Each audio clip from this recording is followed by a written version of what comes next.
ni kon instant bi li xew na te itam lii leer léegi mu leer ndax le ministre de la justice mu ngi insisté encore une fois aujourd'hui sur le fait que yëf yi daal di war a mën a rendre ñu daal di war a mën a leeral li nga xam nekk moo di moo xewoon si jamono jooju 2021 jàpp li nga xam nekk moo di justement 2023 alors tout d'abord naka ndaa di jàngate justement cette décision bi nga xam ni itam le ministre de la justice jël na ko bind exactement le procureur général mu daal di koy jottali le procureur de la république enfin daal di tëj ay enquêtes yu claires daal di war a mën a édifier la lanterne justement des Sénégalais sur la mort des 80 jeunes. Oui, d'abord maa ngi nuyu Jacqueline Tourpé di nuyu aussi Sonko Aliou et Moussa Samb ñu ngi leen di ziar.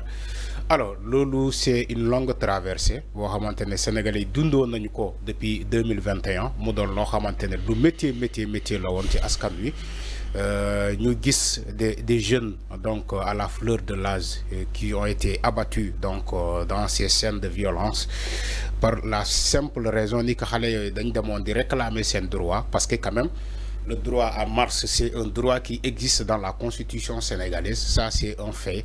Et Benan Bissitop, moi aussi, la jeunesse sénégalaise voulait réclamer la libération de ce pays, donc qui était englouti par des gens qui ont assoiffés d'un troisième mandat. C'est, je crois, non la demeure. Des gens qui étaient donc qui prenaient des décisions que la société ne comprenait même pas.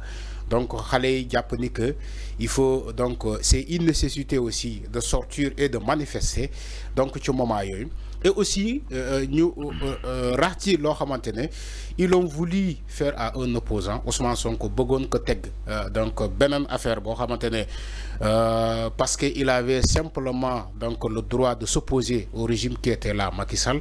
Donc il faut rappeler les faits donc balaa ñuy ñëw ci tey li ñuy bëgg a juger.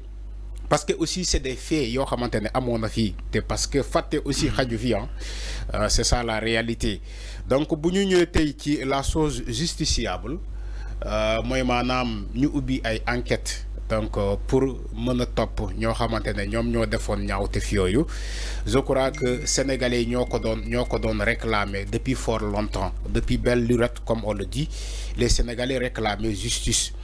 Il ne peut pas y avoir de paix sans justice. C'est la société qui réclamait. C'était une demande sociale, c'était une demande nationale que justice doit être faite. Donc, ci ces événements douloureux, mars 2021, besoin 2024, donc 23, c'est ce qui s'est passé dans ce pays. Il y avait des bains de sang.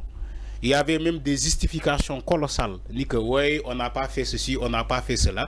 La police même a organisé un point de presse pour même se justifier qui les manifestations. Ni que oui, le fameux numéro 9, les gens parlaient tellement de ce gars-là.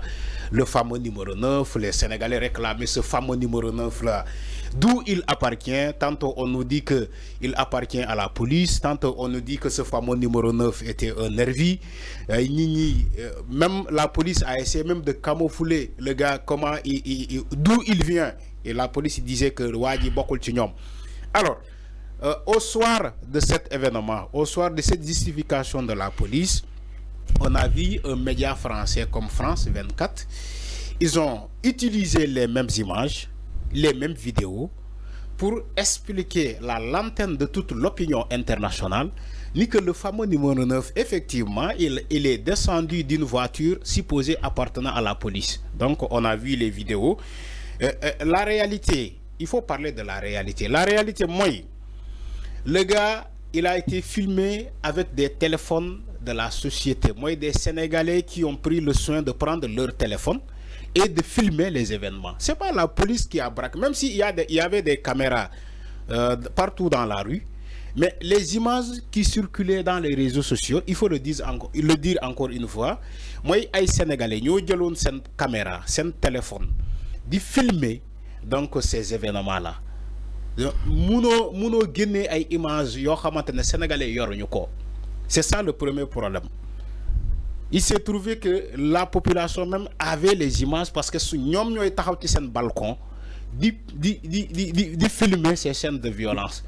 Donc je crois que pour police voilà la justice mën a def enquête dafay yombo parce que tout est dans l'internet. Tout est dans l'internet. Donc aujourd'hui, si le procureur près de la cour d'appel de Dakar suivi donc du procureur général Ibrahim Ndoye et aussi le ministre de la Justice Ousmane Diagne, s'il décide aujourd'hui d'ouvrir une enquête concernant ces phénomènes de mars 2021 juin 2023, je crois que nous avons un problème pour am lu len leer parce que état xamna ñom xamnañu bala ñuy accéder au pouvoir. Mais Jean-Michel Sène, qui est aujourd'hui le ministre de l'Intérieur, mais il était là-bas comme ministre de l'Intérieur. Qui le dossier Adji Sarr, je crois affaire bi ci dossier Adji Sarr bi la tambalé. Jean-Baptiste, je parle de Jean-Baptiste. Mais Jean-Baptiste, quand le dossier a démarré, c'est lui qui était comme ministre de l'Intérieur. Le gars qui est au niveau de l'OFNAC aujourd'hui, Serigne Bassirou Gueye, c'est lui qui était le procureur. Donc, ñom ba légui ñu ngi ci état. Ils savent qu'est-ce qui s'est passé.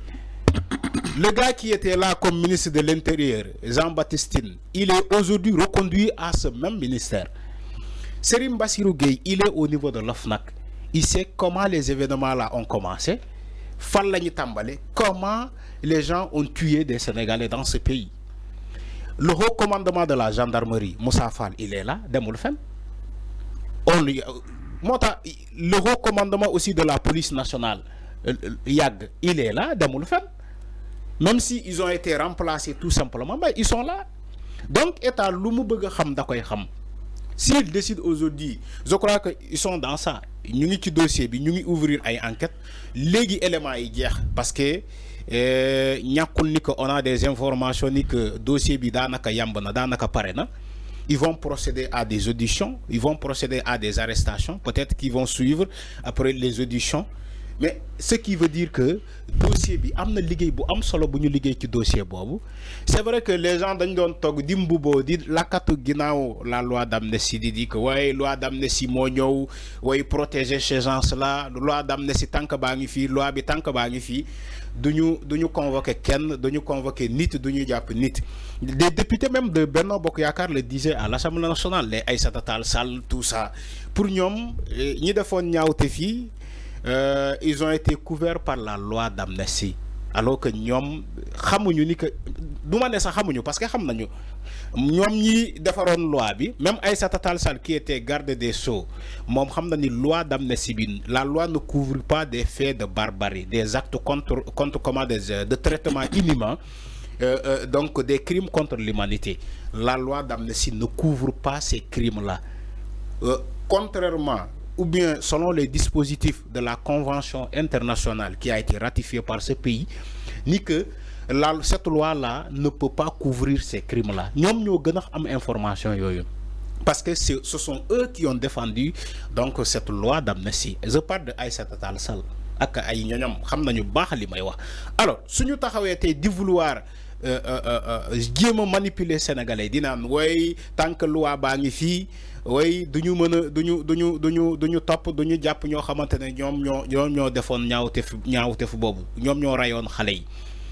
Donc lolu c'est de la poudre aux yeux. Tay enquête il faut mu tollu mais des personnes seront interpellées, des autorités. L'enquête même on précise ni que on peut aller vers même l'arrestation des autorités. Il y a certaines autorités qui ont le régime de Macky Sall. Parce que aussi, il y a des commanditaires. Moi, j'ai parlé ici hier des commanditaires. Parce que quand on dit ouais, la police, la gendarmerie étaient dans le maintien de l'ordre, effectivement. Mais nous avons des ordres. Quand on a des ordres, mais je crois que lolu mo jaral laaj. Alors mi non exactement par rapport à li nga xamné que modi justement ce dossier bi nga xamni tam relancé nañ ko par rapport ak justement ces 80 morts. Donc nak le ministre de la justice jox na benn injonction ki nga xamné que modi le procureur général Fousseyni saisir exactement le procureur de la République ki nga xamné que modi Ibrahima Ndoye du ñak ni ci diction yu tay inshallah. Alors ñu da déssé ci ba tay du côté de la régie li tam moy kaw ñom